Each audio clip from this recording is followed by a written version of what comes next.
ನಮ್ಮ ಮೆಟ್ರೋದಲ್ಲಿ 3 ವರ್ಷದಲ್ಲಿ 21 ಬಾರಿ ತಾಂತ್ರಿಕ ಎಡವಟ್ಟುಗಳಾಗಿವೆ. ಪೀಕ್ ಅವರ್ಸ್ ನಲ್ಲೇ ಕೈ ಕೊಡ್ತಾ ಇರುವಂತಹ ಮೆಟ್ರೋ ಸೇವೆ ಒಂದು ವಾರದಲ್ಲಿ 3 ಬಾರಿ ಕಬ್ಬನ್ ಪಾರ್ಕ್ ನಲ್ಲಿ ಕೆಟ್ಟು ನಿಂತು ಹೋಗಿದೆ ಮೆಟ್ರೋ.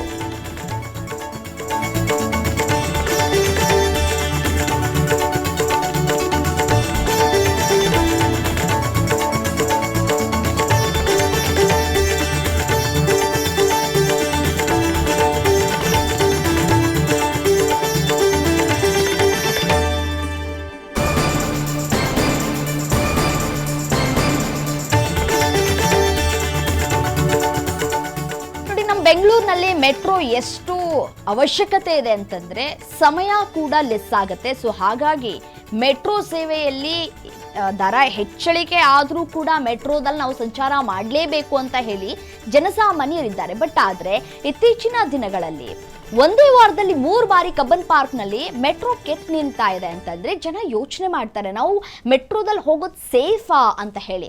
ಹಳಿ ಮತ್ತೆ ಸಿಗ್ನಲಿಂಗ್ ವಿಚಾರಕ್ಕೆ ಸಂಬಂಧಪಟ್ಟಂತೆ ಮತ್ತೆ ತಾಂತ್ರಿಕ ದೋಷಗಳಿಂದ ಸೇವೆಯಲ್ಲಿ ವ್ಯತ್ಯಯ ಕೂಡ ಉಂಟಾಗ್ತಾ ಇದೆ. ನೇರಳೆ ಮಾರ್ಗದಲ್ಲೇ 11 ಬಾರಿ ತಾಂತ್ರಿಕ ಸಮಸ್ಯೆಗಳಾಗಿದೆ. ನಿನ್ನೆ ಕಬ್ಬನ್ ಪಾರ್ಕ್ ಮೆಟ್ರೋ ಸ್ಟೇಷನ್ ನಲ್ಲಿ ಎಡವಟ್ಟಾಗಿದೆ. ಮೆಟ್ರೋ ಡೋರ್ ಓಪನ್ ಆಗಿ ಕ್ಲೋಸ್ ಆಗೇ ಇಲ್ಲ. ಸತತ 15 ನಿಮಿಷಗಳ ಬಳಿಕ ಕ್ಲೋಸ್ ಆಗಿದೆ ಡೋರ್.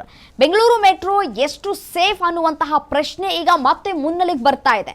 ಪ್ರಯಾಣಿಕರ ವಿಶ್ವಾಸವನ್ನ ಉಳಿಸಿಕೊಳ್ಳುವುದು BMRCLಗೆ ಸವಾಲ್ ಕೂಡ ಆಗಿದೆ. ನೋಡಿ, ದೇಶದ 2ನೇ ಅತಿ ದೊಡ್ಡ ಮೆಟ್ರೋ ಜಾಲ ಎಂಬ ಹೆಗ್ಗಳಿಕೆಯನ್ನು ಪಡೆದುಕೊಂಡಿರುವಂತಹ ನಮ್ಮ ಮೆಟ್ರೋ ಈಗ ಪದೇ ಪದೇ ತಾಂತ್ರಿಕ ಸಮಸ್ಯೆಗಳಿಂದ ಸುದ್ದಿ ಆಗ್ತಾನೆ ಇದೆ. ನೋಡಿ, ಕಳೆದ 2024ರಿಂದ 26ರವರೆಗೂ ಕೂಡ ಒಟ್ಟು 21 ಬಾರಿ ವಿವಿಧ ಮಾರ್ಗಗಳಲ್ಲಿ ಈ ಮೆಟ್ರೋ ಕೈ ಕೊಟ್ಟಿದೆ, ಅಂದ್ರೆ ಕೆಟ್ಟು ನಿಂತಿದೆ.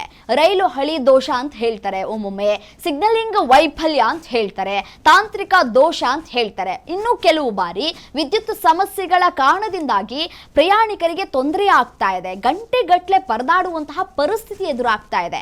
ವಿಶೇಷವಾಗಿ ಅದರಲ್ಲೂ ಪೀಕ್ ಅವರ್ಸ್ ಅಂತ ನಾವೇನ್ ಕರಿತೀವಲ್ಲ, ಆ ಸಂದರ್ಭದಲ್ಲಿ ಸೇವೆ ಸ್ಥಗಿತ ಆಗ್ತಾ ಇರೋದು ಸಾಕಷ್ಟು ಆತಂಕಗಳಿಗೆ ಕಾರಣವಾಗ್ತಾ ಇದೆ. ಕಳೆದ 3 ವರ್ಷಗಳಲ್ಲಿ ನೇರಳೆ ಮಾರ್ಗದಲ್ಲೇ 11 ಬಾರಿ ತಾಂತ್ರಿಕ ದೋಷ ಅಂತಂದ್ರೆ ಯೋಚನೆ ಮಾಡಬೇಕಾಗತ್ತೆ. ನಾವು ನೇರಳೆ ಮಾರ್ಗವನ್ನ ಬಳಕೆ ಮಾಡಬೇಕಾ ಬೇಡವಾ ಅಂತ ಹೇಳಿ ಪ್ರಶ್ನೆಗಳು ಕೂಡ ಇಲ್ಲಿ ಉದ್ಭವ ಆಗುತ್ತೆ. ಇನ್ನು ಕಳೆದ 1 ವಾರದಲ್ಲೇ ಕಬ್ಬನ್ ಪಾರ್ಕ್ ಮೆಟ್ರೋ ಸ್ಟೇಷನ್ ನಲ್ಲಿ 3 ಬಾರಿ ಮೆಟ್ರೋ ವ್ಯತ್ಯಯ ಆಗ್ತಾ ಇದೆ. ಸೊ ಹಾಗಾಗಿ ಮುಂದಿನ ದಿನಗಳಲ್ಲಿ ಇದನ್ನು ಸರಿಪಡಿಸಿಕೊಳ್ಳುವಂತಹ ಕೆಲಸವನ್ನ ಈಗಲಿಂದಲೇ ಮಾಡಿದ್ರೆ ಒಳಿತು. ಇಲ್ಲ ಅಂತಂದ್ರೆ ಪ್ರಯಾಣಿಕರು ಯೋಚನೆ ಮಾಡಬೇಕಾಗತ್ತೆ, ನಾವು ಮೆಟ್ರೋ ಮೇಲೆ ಡಿಪೆಂಡ್ ಆಗಬೇಕಾ ಬೇಡವಾ ಅಂತ ಹೇಳಿ. ಇಂತಹ ಪದೇ ಸಮಸ್ಯೆಗಳು ಮರುಕಳಿಸ್ತಾ ಇರುವಂತಹ ವಿಚಾರಕ್ಕೆ ಸಂಬಂಧಪಟ್ಟಂತೆ ಒಂದಷ್ಟು ಪ್ರಶ್ನೆಗಳನ್ನ ಕೂಡ ಇಲ್ಲಿ ಹುಟ್ಟು ಹಾಕ್ತಾ ಇದೆ.